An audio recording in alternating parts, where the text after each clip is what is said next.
सगळ्यांना आज 1 मे महाराष्ट्र दिन आणि कामगार दिनाच्या मनपूर्वक शुभेच्छा. 21व्या शतकातील सर्वात आकर्षक नोकरी कोणत्या असेल? ड्रायव्हरलेस कार कशा आले? आता डेटा सायन्स कसं काम करतं त्यातले 4 महत्वाचे टप्पे. या सर्व क्षेत्रामध्ये डेटा आवश्यक आहे. डेटा सायंटिस्टची गरज आहे, लक्षात घ्या. 2030 पर्यंत जगात 170 दशलक्ष नवीन नोकऱ्या निर्माण होणार आहेत डेटा सायन्समध्ये.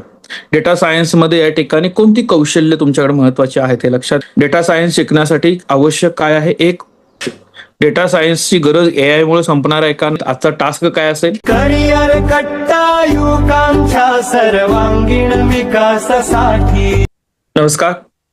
शिवसंकल्प व्याख्यानमालेच्या आजच्या 65व्या भागामध्ये आपल्या सगळ्यांचं मनपूर्वक स्वागत. 300 भाग फक्त आपले राहिलेले आहेत आणि 65 भाग पूर्ण झालेले आहेत.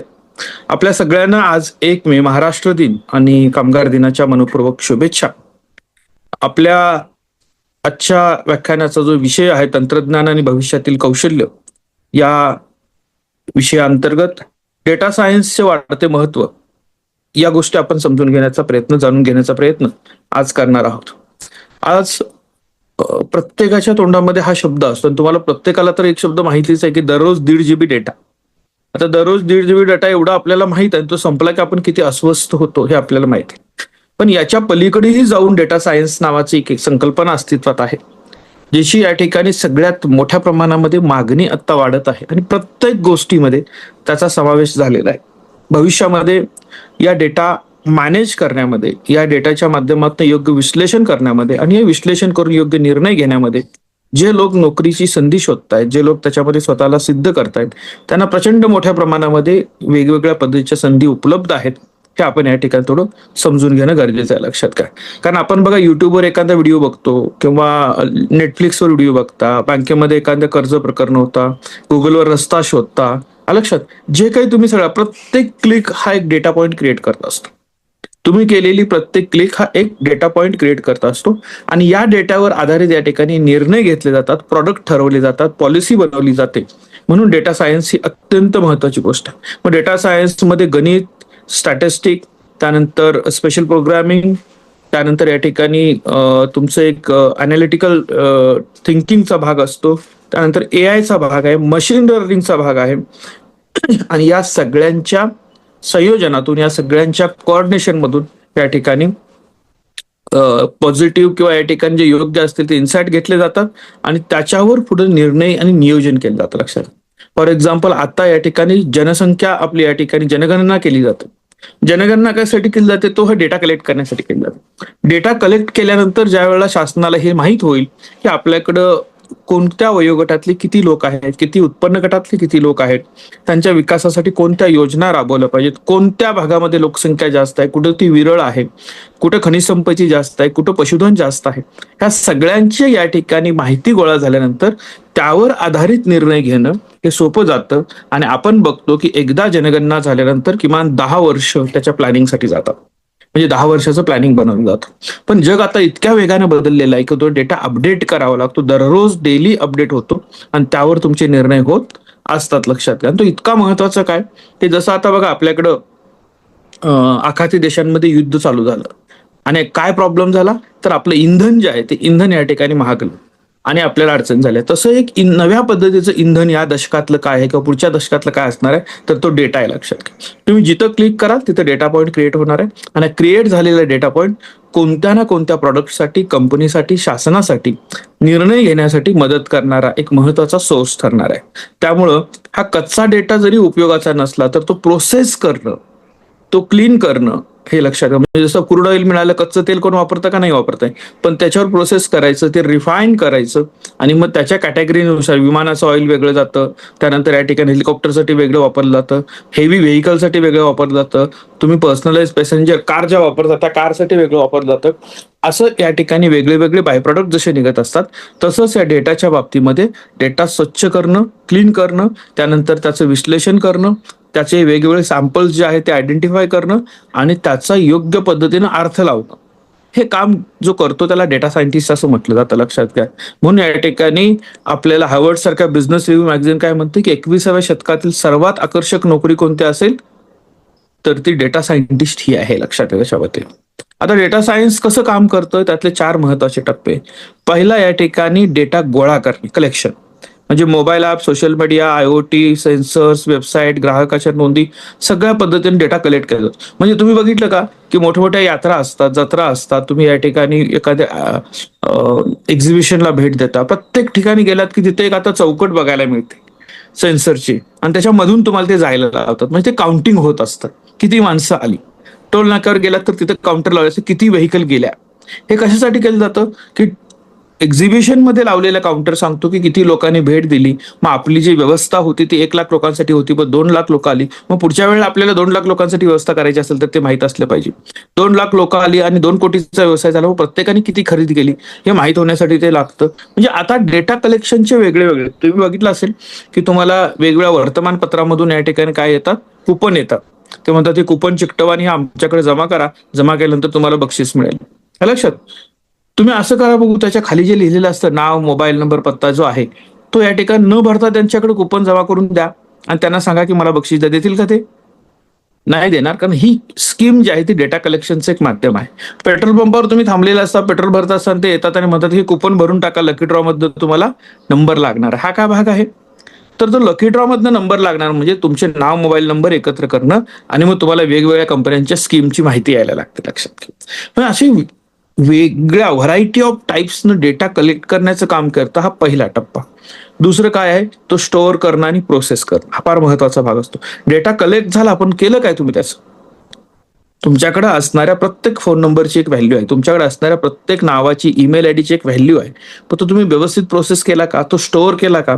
तर त्यामुळे तुम्ही जो गेला डेटा गोळा केलेला असतो तो वेअर हाऊस जसं म्हणतो आपण, गोडाऊन. तर तो गोडाऊन या ठिकाणी किंवा डेटा लेक मध्ये साठवला जातो. तो वेगवेगळ्या फॉर्मॅटमध्ये असतो. मग या ठिकाणी तो व्यवस्थित एक्स्ट्रॅक्ट करणं, तो ट्रान्सफॉर्म करणं, तो लोड करणं, ह्या सगळ्या गोष्टी चालतात. लक्षात घ्या. म्हणजे पहिल्यांदा रॉ डेटा कलेक्ट करणं. दुसरा टप्पा, जो डेटा गोळा झालेला आहे तो स्टोअर करून प्रोसेस करणं किंवा तो क्लीन करणं, हा दुसरा भाग त्यातला आहे. लक्षात घ्या. त्यातले डुप्लिकेट नंबर या ठिकाणी काढावे लागतात आणि डेटा व्यवस्थित एकत्र केला जातो. फॉर एक्झाम्पल, तुमच्या कॉलेजमध्ये एखादा सेमिनार झाला, सगळी माहिती एकत्र आली, मग त्यात प्राध्यापकांचे नंबर वेगळे, प्राचार्यांचे नंबर वेगळे, विद्यार्थ्यांचे वेगळे, मुलांचे वेगळे, मुलींचे वेगळे, मग SC ST OBCचे वेगळे, ओपन कॅटेगरीचे वेगळे, 12वीचे विद्यार्थी वेगळे, FY TY चे विद्यार्थी वेगळे, PGचे विद्यार्थी वेगळे. इथे डेटाचा प्रकार झाला बघा. त्याच्यात हे वेगवेगळ्या पद्धतीने सेपरेशन झालं. मग काही लोक नाव लिहित असताना चुकीचे लिहितात, मोबाईल नंबर नवाकडे लिहिलेला असतात, ईमेल आयडी व्यवस्थित लिहिलेला असतो. तो डेटा, अशुद्ध डेटा बाजूला काढणं झालं, हे लक्षात त्याच्यावरती. आणि मग काढल्यानंतर या ठिकाणी समजा एखाद्या कंपनी, मला कॉमर्सचा कोर्स लॉन्च करायचा आहे, फायनान्शियल लिटरसीचा. मग या कॉलेजमध्ये ह्या सेमिनारमध्ये आलेल्या ह्या 65 मुली होत्या की ज्या कॉमर्सच्या होत्या, त्यांनी इंटरेस्ट दाखवला होता. मग त्या 65 जणांना फोन करायचे आणि तो या ठिकाणी लीड कन्वर्ट करायची. ही संपूर्ण प्रोसेस जी आहे ती डेटा सायन्समध्ये लक्षात आहे. तुमच्या आजूबाजूलाही घडतंय, त्याचं फक्त या ठिकाणी थोडं मॉडर्न जे काही या ठिकाणी मॉडेल आहे हे आपण समजून घेणं गरजेचं आहे. लक्षात घ्या. मिळाल्यानंतर डेटाचं योग्य विश्लेषण करणं हा सगळ्यात मोठा या ठिकाणी टास्क डेटा सायंटिस्टचा असतो. लक्षात घ्या. म्हणजे इथं पॅटर्न असतात, इथं या ठिकाणी काही डिस्ट्रीब्युशन असतात, इथं काही ट्रेंड शोधायचे असतात. लक्षात घ्या. आणि इथं वेगवेगळ्या पद्धतीच्या स्टॅटिस्टिक आणि डेटा अनालिटिकल टूलचा वापर करून मशीन लर्निंग वापरलं जातं आणि डेटामधनं ट्रेंड शोधला जातो. ट्रेंड शोधणं म्हणजे काय, की साधारणतः तुम्ही ज्या वयाचे आहात, 17 वर्षापासून 25 वर्षापर्यंतची जी मुलं आहेत, तो डेटा कशासाठी वापरतायत, त्यांना या ठिकाणी कोणत्या रिचार्जवर या ठिकाणी जास्त फायदा मिळतोय, ते कोणतं ऍप जास्त वापरताय. म्हणजे साध्या गोष्टी असतात. लक्षात घ्या की तुम्ही तुमच्या मोबाईलमध्ये हेल्थ ट्रॅकर बघता, तुम्ही तुमच्या मोबाईलमध्ये या ठिकाणी मूड ट्रॅकर बघता, तुम्ही आज कसे आहात, मी या ठिकाणी हॅपी आहे, सॅड आहे, असं ट्रॅक करता. तुम्ही तुमच्या या ठिकाणी फेसबुकला या ठिकाणी ते विचारतं, इंस्टाग्राम तुम्हाला विचारतं, स्नॅपचॅट वेगवेगळ्या पद्धतीचे ऍप्लिकेशन तुम्हाला विचारतात की तुम्ही कसे आहात, तुमचा आजचा मूड काय आहे, आणि मग तुम्ही त्याला रिॲक्शन करत जाता. आता तुमच्या मूडची त्याला का काळजी पडलेली आहे, तर त्या मूडच्या माध्यमातून तुम्हाला या ठिकाणी कोणत्या वेळी कोणतं प्रॉडक्ट द्यायला पाहिजे, कोणतं रील दाखवायचं. लक्षात. तुमचं जर ब्रेकअप झाला असेल, तुम्ही जर एकमेकांशी चॅट जर करताना तिथं सॅड आहात असं दिसलं तर लगेच तुम्हाला ते त्या पद्धतीच्या रील्स पाठवतो. हे अल्गोरिदम काम करत असतं. हे किती स्पीडनं काम होतं ते लक्षात घ्या. जनगणना होणं आणि जनगणनेवर आधारित योजना राबवणं हे 10 वर्षाचा कालावधी आपण म्हणतो, पण इथं या ठिकाणी 5 मिनिटापूर्वी तुम्ही या ठिकाणी नाराज झालेला असता आणि लगेचच तुम्हाला या ठिकाणी तुमच्या इंस्टाच्या फीडमध्ये त्या पद्धतीच्या रील्स दिसतात. हे कशा पद्धतीने बदल होतोय तर इतक्या मोठ्या प्रमाणामध्ये डेटा सायन्स डेव्हलप झालेलं आहे, लक्षात घ्या. आणि मग हे समजलं एकदा, डेटा व्यवस्थित विश्लेषण केला त्याच्यामध्ये, मग सगळ्यात महत्वाचा रिपोर्ट बनव, लक्षात. त्याचे डॅशबोर्ड बनवणं, रिपोर्ट बनवणं, डॅशबोर्ड बनवणं, ते व्हिज्युअलाइज करणं आणि मग त्याचं रूपांतर या ठिकाणी निर्णय घेण्यासाठी करणं, हे डेटा सायन्स मधले महत्वाचे भाग आहेत, लक्षात घ्या. म्हणजे कुठलं कुठलं बघितलं आपण? पहिल्यांदा डेटा कलेक्ट करणं, कलेक्ट केल्यानंतर तो डेटा या ठिकाणी स्टोअर करणं, स्टोअर केल्यानंतर या ठिकाणी तो डेटा क्लीन करणं, प्रोसेस करणं, त्याचं विश्लेषण करणं आणि मग कम्युनिकेट करणं, कम्युनिकेशन करणं, रिपोर्ट बनवणं, लक्षात घ्या. मग याच्यासाठी कोणकोणते टूल वापरले जातात हे आपल्याला माहित असलं पाहिजे. मग प्रोग्रामिंग लँग्वेजमध्ये जर डेटा सायंटिस्ट बघितलं तर तुम्ही ते या ठिकाणी पायथॉन किंवा आर स्टुडिओ नावाचे काही ऍप्लिकेशन यासारखे वापरतात. स्टॅटिस्टिक्स टूलमध्ये बघितला तर SAS, IBM किंवा SPSS नावाचे टूल वापरले जातात. बिग डेटासाठी या ठिकाणी आपण वेगवेगळ्या पद्धतीचे NoSQL डेटाबेस, हॅडलूप, असे वेगवेगळ्या पद्धतीचे ऑप्शन्स त्या ठिकाणी आहेत. मशीन लर्निंग मध्ये देखील या ठिकाणी पायथॉन आहे, स्पार्क, MLab आहे, या पद्धतीचे टूल्स वापरले जातात, लक्षात घ्या. त्यानंतर या ठिकाणी व्हिज्युअलायझेशनसाठी म्हणजे तुमचा डेटा या ठिकाणी चांगल्या पद्धतीने मांडण्यासाठी एक्सेल वापरलं जातं. त्यानंतर टॅब्ल्यू वापरलं जातं. या पद्धतीची काही उदाहरणं आहेत, लक्षात घ्या. आणि याला आधारित काही AI टूल देखील आता वापरले जातात. आपल्याला सगळ्यात सोपं म्हणजे काय की पायथॉन आणि एक्सेल ही सोपी साधनं आहेत आपल्यासाठी, लक्षात घ्या.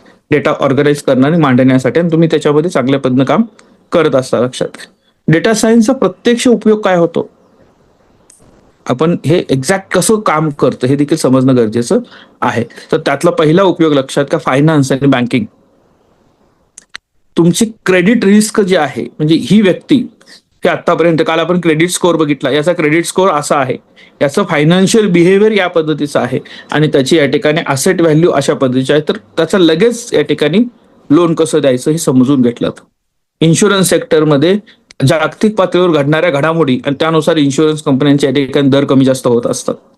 आपल्या जनगणना झाल्यानंतर जर असं लक्षात आलं की भारतामधनं या ठिकाणी TB सारखा आजार पूर्ण संपलेला आहे, पोलिओ सारखा आजार पूर्ण संपलेला आहे, मग या ठिकाणी इन्शुरन्सच्या कंपन्या त्या पद्धतीच्या इन्शुरन्स मधले रिस्क कमी झाली, त्यामुळे तुमचा प्रीमियम कमी करू शकतात. इतर आजार काही वाढलेले आहेत हे लक्षात आलं तर त्या पद्धतीने तुमचा या ठिकाणी इन्शुरन्सच्या प्रीमियमवर भाग पडू शकतो, याचा विचार होता. दुसरं महत्वाचं आहे, लक्षात घ्या की ऑटोमोबाईल आणि इलेक्ट्रॉनिक्स मध्ये, लक्षात घ्या, गाड्यामध्ये किंवा आता या ठिकाणी 3D प्रिंटर्स आलेले आहेत, ड्रायव्हरलेस कार आलेले आहेत, हे लक्षात घ्या. ड्रायव्हरलेस कार कशा आले? त्या ड्रायव्हरलेस कारमध्ये त्याला पहिल्यांदा डेटा दिला जातो, सिग्नल कुठं असतात, कशा पद्धतीचे असतात, गुगल मॅपचे रस्ते दाखवले जातात, आजूबाजूला काय येऊ शकते हे सांगितलं जातं. त्याला डेटा दिल्यानंतर देखील दररोज मिळणारा डेटा एकत्र करणं, तो प्रोसेस करणं हे काम असल्यामुळे तर ड्रायव्हरलेस कार काम करतात, लक्षात घ्या. 3D प्रिंटर कसं काम करतात? त्याला डेटा दिला जातो, म्हणजे एखादं पिक्चर त्याला दिलं आणि त्याला सांगितलं या पद्धतीची वस्तू बनव, तर त्या पद्धतीची वस्तू बनवतं, लक्षात घ्या. आपला जो बिझनेस आहे, या बिझनेस ऑटोमेशन मध्ये कुठे कुठे उपयोगाला येतं, तर बऱ्याच बिझनेस प्रोसेस समजून घेण्यासाठी, आपण या ठिकाणी कस्टमर पर्यंत पोहोचवण्यासाठी त्याच्या या ठिकाणी अडचणी समजून घेणं, त्याच्या या ठिकाणी प्रॉब्लेम समजणं, त्याच्या कंप्लेंट्स या ठिकाणी सॉल्व्ह करणं, या प्रत्येक ठिकाणी डेटा सायन्सचा उपयोगाला येतं, लक्षात घ्या. तुम्ही जे काही या ठिकाणी एंटरटेनमेंट इंडस्ट्री बघता किंवा या ठिकाणी तुमची मीडिया बघता, त्याच्यामध्ये TV, OTT, डिजिटल प्लॅटफॉर्म, लक्षात, याचा ऑडियन्स जो आहे तो बघणं. म्हणजे तुम्हाला माहित असेल की आपल्याकडं सत्यमेव जयतेच्या एका भागामध्ये आमिर खान ज्या वेळेला रडला आणि तो रडल्यानंतर या ठिकाणी ते लोकांना आवडलं नाही, हे लगेच त्या पुढच्या भागाच्या अगोदर कसं कळालं यांना की आमिर खान रडायला लागल्यानंतर लोकांनी चॅनल बदलले, किती लोकांनी त्या वेळेत चॅनल बदलले, याचा डेटा लगेच त्यांच्याकडे मिळतो, लक्षात घ्या. म्हणजे ही गोष्ट आवडली नाही, ती लगेच बदलली जाते. जाहिरातीच्या मधले एखादी जाहिरात आवडत नाही, स्किप केली जाते, लक्षात आलं की जाहिरातीचं मॉडेल बदललं जातं. कोणत्या वेळेमध्ये, प्राईम टाइम, कोणत्या वेळेमध्ये लोक जास्त बघतात, त्या पद्धतीने त्या भागात जाहिराती वाढतात. म्हणजे हे कुठेतरी डेटा आहे. व्ह्यूअरशिप सांगितली जाते, TRP सांगितलं जातो. हे काय आहे? TRP, VR सांगितली जाते वर्तमानपत्रांची. हा तो डेटा आहे आणि या डेटावर आधारित या ठिकाणी मग TRP वर काय ठरतं, एखाद्या चॅनलची TRP सांगितली जाते वर्तमानपत्रांची. हा तो डेटा आहे आणि या डेटावर आधारित या ठिकाणी मग TRP वर काय ठरतं, एखाद्या चॅनलची TRP, त्या पोस्ट मधली किंवा एखाद्या या ठिकाणी तुमच्या विशिष्ट शो मधली TRP ही वेगवेगळ्या जाहिरात कंपन्यांना या ठिकाणी मदत करते का हा इतक्या TRPचा शो आहे, मग याला आपण या ठिकाणी जाहिरात जास्त देऊ शकतो, बजेट जास्त देऊ शकतो, असा या ठिकाणी तिथं उपयोग होत असतो, लक्षात घ्या. त्याच्यानंतर या ठिकाणी पुढचं आहे की पब्लिक सिक्युरिटी म्हणतो आपण त्याला. तर या स्टॅटिस्टिकवर आधारित या ठिकाणी सिक्युरिटी म्हणजे कुठे पोलीस फोर्स जास्त या ठिकाणी द्यायचा आहे, कुठे कमी दिला तर चालणार आहे, ट्रॅफिक पोलीस कोणत्या वेळेला कुठं जास्त लागतात. म्हणजे आता शनिवार रविवार जर बघितले तर पुणे मुंबईमध्ये काम करणारी लोक गावाकडे बऱ्याच वेळा जात असतात. मग हायवे या ठिकाणी चॉकअप होण्याची शक्यता असते, हायवे ब्लॉक होण्याची शक्यता असते, तर तिथे ट्रॅफिक पोलीस जास्त या ठिकाणी थांबवले जातात. मग हेच ज्या वेळेला रविवारी रात्री परत जातात त्यावेळेला या ठिकाणी मग त्यावेळेला या ठिकाणी ट्रॅफिक कंट्रोल करणं, डायव्हर्ट करण्यासाठी या ठिकाणी उपयोग केला जातो. असे वेगळे वेगळे प्रयोग जे आहेत ते प्रयोग करण्यासाठी किंवा वेगवेगळ्या पद्धतीच्या डिसिजनसाठी हा डेटा उपयोगाला येतो. आरोग्याच्या क्षेत्रामध्ये अनेक या ठिकाणी AI आधारित या ठिकाणी असेसमेंट प्लॅटफॉर्म आलेले आहेत. जसं की तुमचा आवाज, तुमच्या आवाजाचे सॅम्पल जर करता दर 6 महिन्याने आपण कलेक्ट करत राहिलो तर तुमच्या शरीरामध्ये होणारे जे बदल आहेत, तुमच्या आरोग्यावर काय परिणाम होणार आहेत, पुढच्या 2, 4, 5, 7, 10 वर्षानंतर तुम्हाला कोणता आजार होण्याची शक्यता आहे हे तुम्हाला अगोदरच कळतं, हे सांगितलं जातं. लक्षात घ्या. तुमची मेडिकल हिस्ट्री नावाचा भाग आहे. तुम्हाला डॉक्टर काय म्हणतात, मेडिकल हिस्ट्री आहे का? मेडिकल हिस्ट्री असेल याचा अर्थ तुम्हाला कोणती औषधं चालू आहेत का, तुम्ही काय काम करता, तुम्हाला कोणते आजार आहेत, तुम्हाला ॲलर्जी काय आहे का, या सगळ्याची हिस्ट्री असेल तर तुम्हाला या ठिकाणी चांगल्या पद्धतीने पुढं ट्रीटमेंट करणं या ठिकाणी सोपं जातं. लक्षात घ्या. थोडक्यात काय तर आपण बघतो हवामान, शेती, शिक्षण, पर्यावरण, ई-कॉमर्स, लॉजिस्टिक, सायबर सिक्युरिटी या सर्व क्षेत्रामध्ये डेटा आवश्यक आहे. डेटा सायंटिस्टची गरज आहे. लक्षात घ्या. जागतिक बाजारामध्ये कशा पद्धतीने डेटा सायन्स आहे लक्षात घ्या. 2030 पर्यंत जगात 170 दशलक्ष नवीन नोकऱ्या निर्माण होणार आहेत डेटा सायन्समध्ये. तंत्रज्ञानामुळे 92 दशलक्ष नोकऱ्या बदलल्या आहेत. लक्षात घ्या. आणि 78 दशलक्ष नोकऱ्या नवीन निर्माण होणार आहेत. सर्वात वेगाने वाढणाऱ्या नोकऱ्यामध्ये बिग डेटा सायंटिस्ट, AI आणि मशीन लर्निंग स्पेशलायझिस्ट या पद्धतीचे किंवा फिनटेक इंजिनियर्सचा समावेश असणार आहे. AI, बिग डेटा ही पुढील 5 वर्षात सर्वात वेगाने वाढणारी कौशल्य असणार आहेत. आणि त्यानंतर network security, cyber security, technology literacy हे येतात. 2030 पर्यंत 39% मूलभूत कौशल्य बदलणार आहे. त्याचा बेस हा डेटा सायन्स असणार आहे. लक्षात घ्या. डेटा सायन्समध्ये या ठिकाणी कोणती कौशल्य तुमच्याकडे महत्वाची आहेत हे लक्षात घ्या. हे फार महत्वाचं आहे. म्हणजे पूल बांधले गेले म्हणजे सिव्हिल इंजिनिअरिंग शिकायचं थांबवलं जातं का? सिव्हिल इंजिनिअरिंग शिकवावंच लागतं. पुलांचा मेंटेनन्स आहे, पुन्हा नवीन या ठिकाणी येणार आहेत. वीज तयार झाली म्हणून पॉवर इंजिनिअरिंग शिकत थांबवलं जातं का? अजिबात थांबवलं जात नाही. म्हणजे AI आलं म्हणजे मूलभूत डेटा सायन्स आणि स्टॅटिस्टिक्स शिकायची गरज संपत नाही.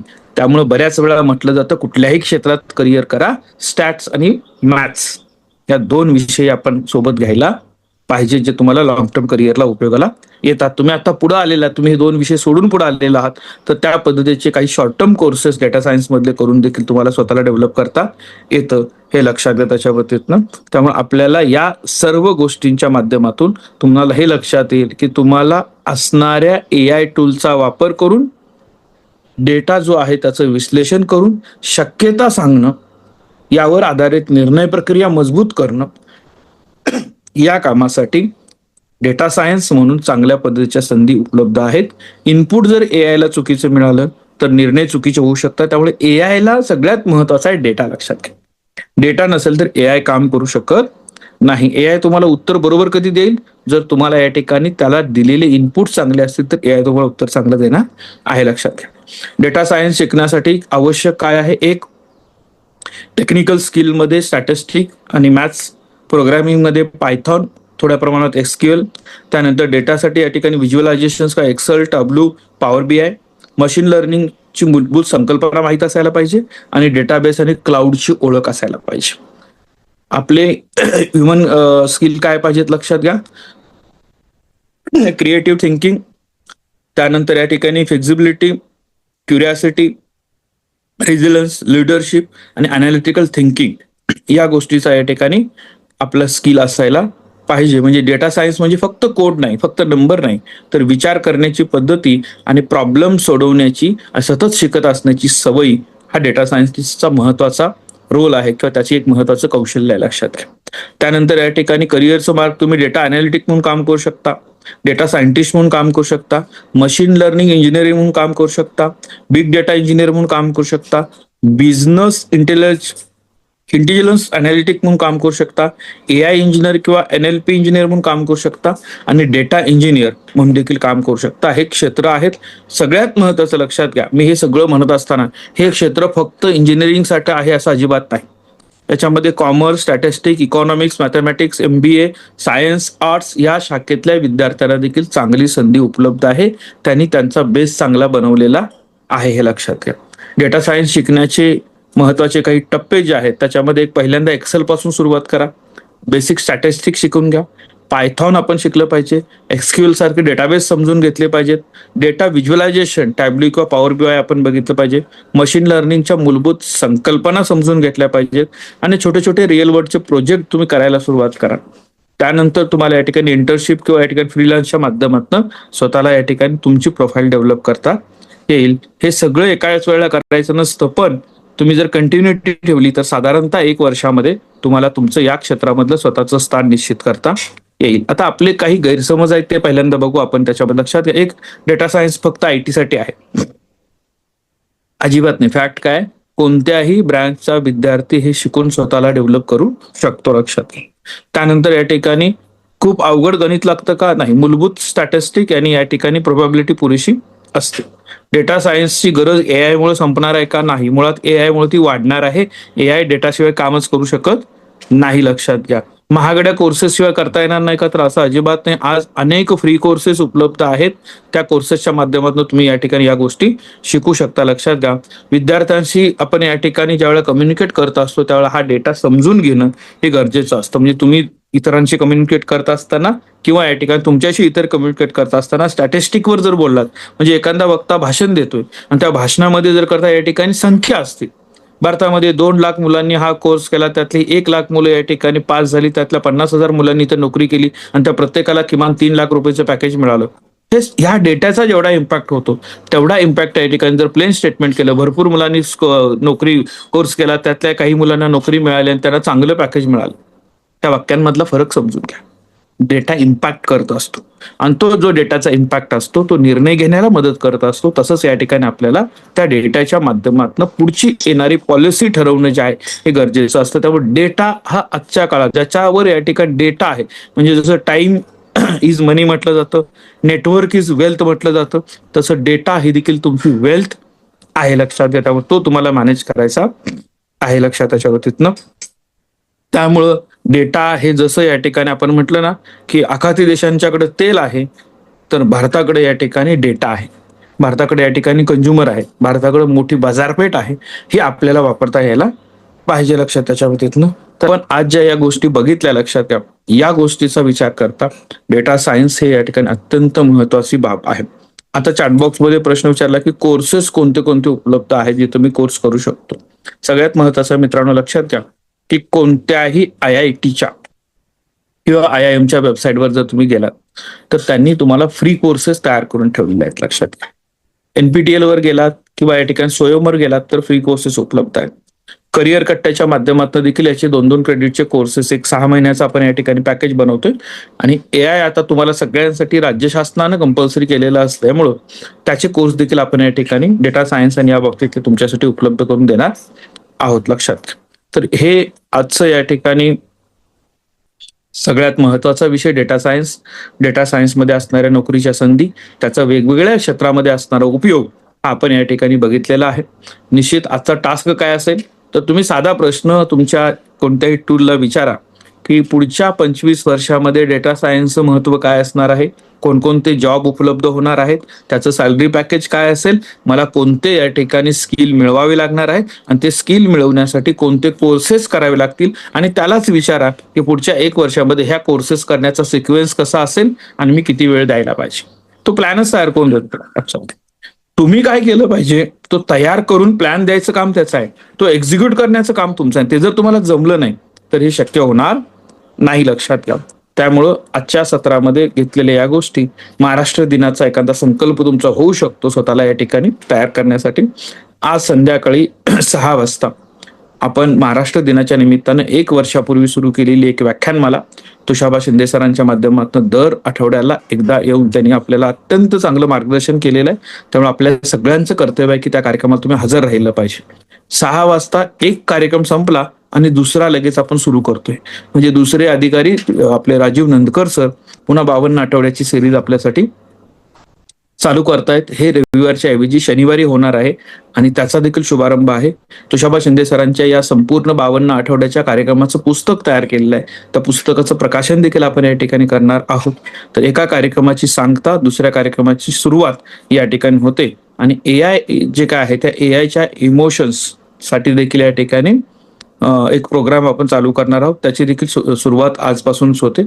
आपल्या सगळ्यांचं मनपूर्वक या ठिकाणी आभार. आजच्या दिवसासाठी मनपूर्वक शुभेच्छा आणि आजचं सत्र आपलं इथंच संपलं. धन्यवाद.